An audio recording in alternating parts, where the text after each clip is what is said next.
সামনের দিকে কিভাবে যাবে? বাড়িয়ালে এখন অনেক দূর। তারা এক জায়গায় দাঁড়ায় পরামর্শ করলো, এখন তো রাত্র হয়ে গেছে। রাত্রবেলা হয়ে যাওয়ার পর কোনো তো এখন পথ নাই, যাওয়া তো অনেক দূরের পথ। কি ভেবে যাবো? তারা পরামর্শ করে বললো এই রাতটা এক জায়গায় কাটায় দেই। সবাই যখন একাত্র হয়ে এই সিদ্ধান্ত নেওয়ার পর একজন দুইজন করে আমির পাঠাইলেন।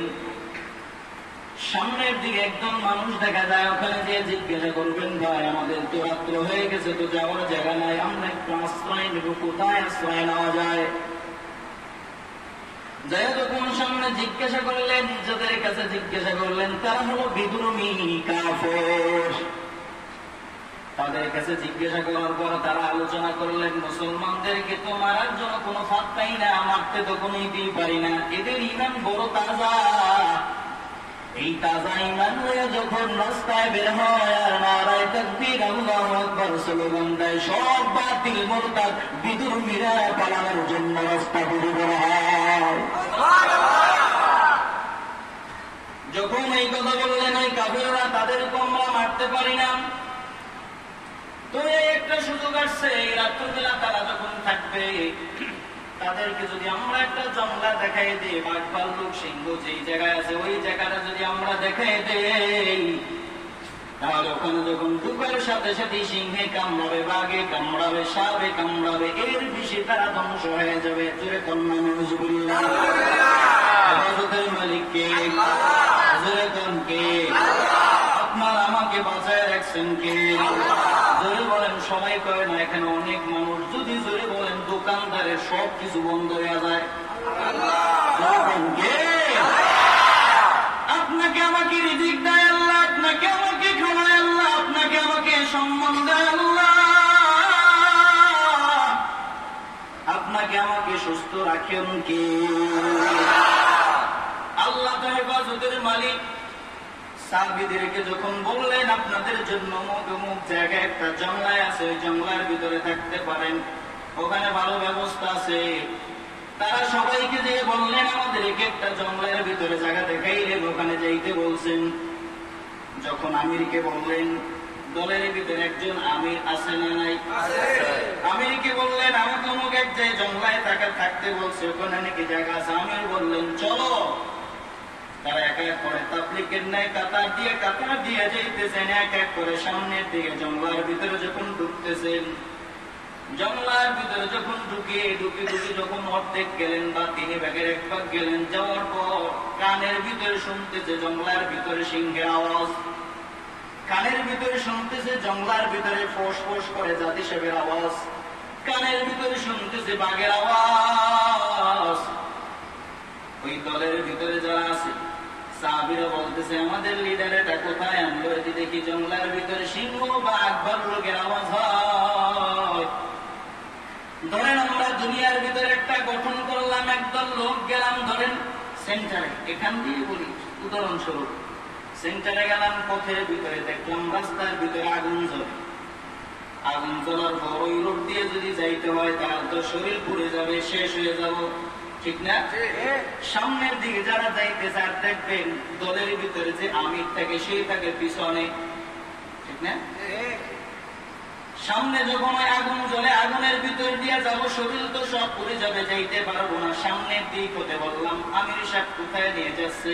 এখান তো আগুন জ্বলে, যদি যাই তো শরীর পুড়ে যাবে। এক এক করে কানা পূজা করতে করতে করতে করতে আমিরের কাছে চলে গেল।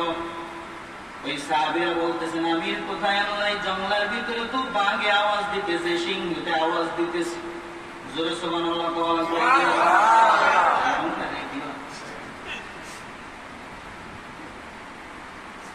জঙ্গলের ভিতরে এক এক করে যাইতেছে আর আওয়াজ শুনতেছে, তাদের ভিতরে কানা ঘুষা চলছে। আমির সাহেব কোথায় নিয়ে যায়? এখান তো জঙ্গলের ভিতরে বাঘ ভাল্লুকের আওয়াজ হয়। কানা ঘুষা করতে করতে করতে করতে আমিরের কাছে যখন চলে গেলেন, আমির বললেন তোমরা সামনের দিকে আগাও, আগাই একটা মঞ্চ বানাও, একটা স্টেজ বানাও, আমি কথা বলবো। আল্লাহু আকবার। সাহাবায়ে কেরাম সবাই মনে করছেন আমির যেমন মঞ্চ বানাইতে বলছেন, স্টেজ বানাইতে বলছেন, মনে হয় আমাদের জন্য কোনো কিছু ভাষণ দিবে।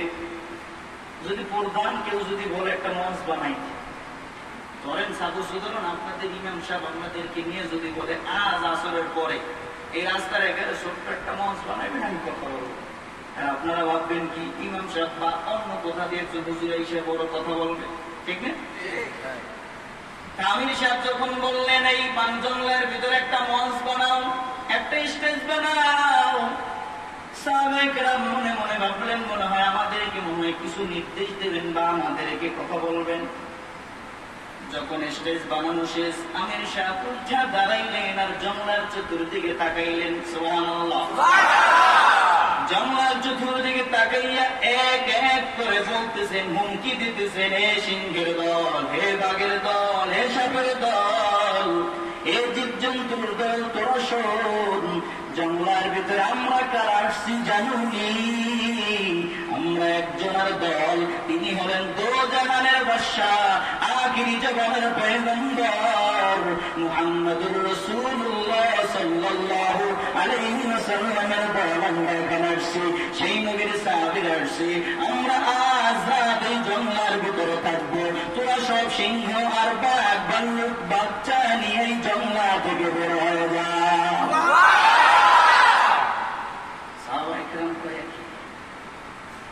বুঝলাম যে আমাদের ওরা আমাদেরকে কি আরোপণ করতে যে আমাদের লিডার হুমকি দেয়, ঠিক না? লিডার বা ভাল্লুকে বলে দিছে আমরা কার সাহাবী, নবীর সাহাবী, কেমন নবী, দুনিয়ার কোন নবী নয়, দুনিয়ার বাদশা, দুনিয়ার বাদশা, আখিরাতের বাদশা, মায়ার নবী রাহমাতুল লিল আলামিন, তার সাহাবী আমরা। আজ রাতে জায়গায় আমরা থাকবো, তোমরা বাদ বাড়লো কোন জায়গায় যা থাকবো। সাহাবায়ে কেরাম সবাই যদি এই দলের ভিতরে যদি বলা হয় ওখানে যদি কেউ আসে, এখান থেকে যদি বলা হয় তোমার সাথে পরে কথা হবে, কালকে সকালে সবাই তো তাকাইবে, কারে নিষেধ করবে, ঠিক না? সাহাবায়ে কেরাম মাথা তুলিয়া পিছনের দিকে তাকায়। সবাই যখন পিছনের দিকে তাকাইতেছে, সব সাহাবীরা দেখতেছে যে এক একটা সিংহ তাদের বাচ্চা কোলে নেয়। সুবহানাল্লাহ। বাঘে বাচ্চা কোলে নেয়, জীবজন্তু যা কিছু আছে সবাই বাচ্চা কোলে নিয়ে জঙ্গলা থেকে এক এক করে সিরিয়াল দিয়ে বাড়ি হইয়া যায়। আর বুঝলেন কার সাহাবী? নবীর সাহাবী। কার সাহাবী? নবীর সাহাবী। কি বলছেন? আমরা সেই নবীর সাহাবী, দোজাহানের বাদশা, দুনিয়া তো তিনি বাদশা ছিলেন এবং আখিরাতের ময়দানেও তিনি বাদশা।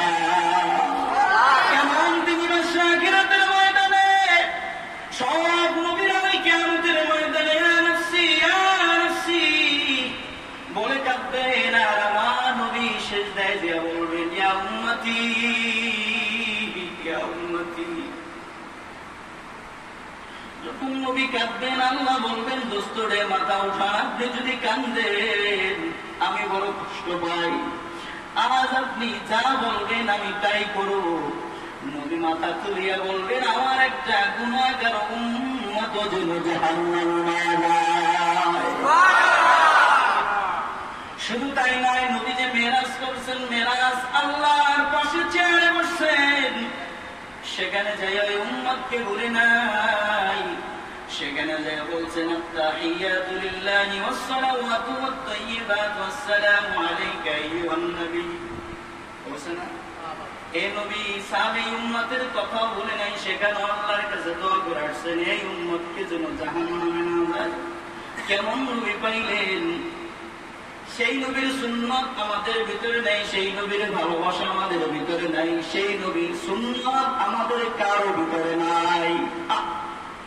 বড় দুঃখ লাগে, বড় কষ্ট লাগে। নবীর আশিক দাবি করি 8 বছর বছর রবিউল আউয়াল মাস আসলে মিলাদুন নবী সিরাতুন নবী পালন করি। এই আশিক দিয়ে কোনো লাভ নাই। আশিক হতে হবে এমন নবীর সুন্নাত মাথা থেকে পা পর্যন্ত সুন্নতে ভরা, এই আশিক দিয়ে কাজ হয়, ঠিক কি ঠিক না? সুন্নতের কম নাই, নবীর সুন্নাত মানিও না, জানিও না, ধরিও না, জানার চেষ্টা করি না।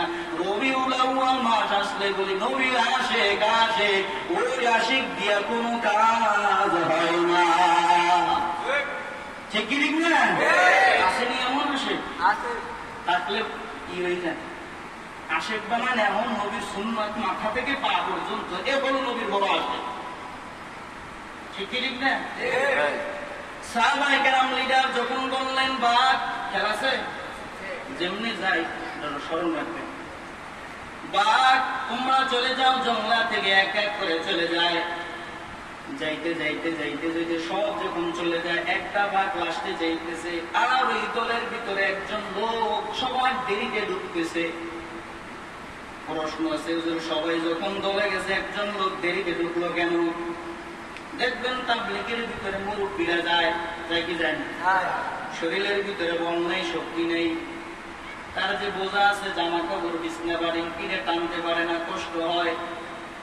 ওর ভিতরে দেখবেন যুবক যারা থাকে, গায়ের ভিতরে শরীর থেকে একটু বল থাকে, শক্তি থাকে, ওই গাঠটিগুলো তারা নেয়। ঠিকই লিখবে। ওই সাহাবীর ভিতরে একজন সাহাবী ছিল যাদের গাঠটি টানতে কষ্ট হয়, তাদের গাঠটিগুলো ওই সাহাবী নিছেন। এমন তারা নিছেন জাহাজের মতন যেমন মাল নেয়, ওই সাহাবীর ভিতরে তেমন মালামাল দেখা যায়। ওই সাহাবীর আসতে একটু দেরি হয়। যখন ঢুকতেছেন, ঢুকার পথে বাঘ যাইতেছে, সাহাবী দেখে একটু আতঙ্ক হয়ে গেছে। বাঘ ওই সাহাবীকে দেখে মুখটা বন্ধ দিয়ে ফিরিয়ে ফেললেন। সাহাবী মনে করছে আমাকে আক্রমণ করবে। বাঘের জবান আল্লাহ তাআলা খুলিয়ে দিলেন। বাঘের জবান খুলিয়া বাঘ কয়, ও নবীর সাহাবী, তোমাদের কোনো চিন্তা নাই, তোমার দলের সাথে আমি তোমাকে আগায়া দিয়া তোমার দলের সাথে মিশাইয়া দিলাম। কেমন ভালোবাসা, কি কথা বলছে! আমরা নবীর সাহাবী, আর আমরা তো মনে হয় নবীর উম্মত দাবি করতে পারবো না। পারবো? যে কাজ করি এতে নবীর উম্মত দাবি করা যায় না। ঠিক কি ঠিক না? অতএব আমরা যখন এই কোরআন ও হাদিসের মজলিসের ভিতরে আসছি, এখান থেকে আমরা পরিবর্তন হয়ে যাব। কেমন পরিবর্তন? তওবা করে নেব। কেমন তওবা? যে পিছনের দিকে যেই গুনাহের কাজ করছি, পিছনের দিকে যেই